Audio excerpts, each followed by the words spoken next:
Доминика и Марик – одноклассники. Сейчас они говорят о своих увлечениях. Co robisz? Czytam książkę. Jest bardzo ciekawa. Dużo czytasz? Tak, interesuję się literaturą współczesną. A ty? Lubisz czytać? Nie za bardzo. Wolę kino. Lubię oglądać filmy. Ale najbardziej interesuję się sportem. A jakim konkretnie? Lubię grać w tenisa i w piłkę nożną. Pływać i żeglować. A zimą często jeżdżę na nartach. Mój brat jest fanem futbolu. Świetnie. Może razem pójdziemy na jakiś mecz. Na pewno się ucieszy. А теперь слушайте и повторяйте. Co robisz?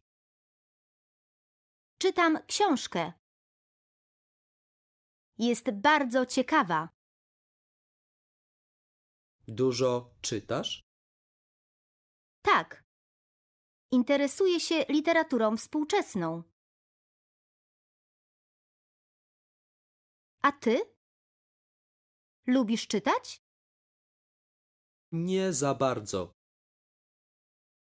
Wolę kino. Lubię oglądać filmy. Ale najbardziej interesuję się sportem. A jakim konkretnie? Lubię grać w tenisa i w piłkę nożną.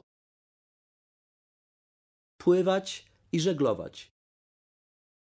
A zimą często jeżdżę na nartach. Mój brat jest fanem futbolu. Świetnie. Może razem pójdziemy na jakiś mecz. Na pewno się ucieszy.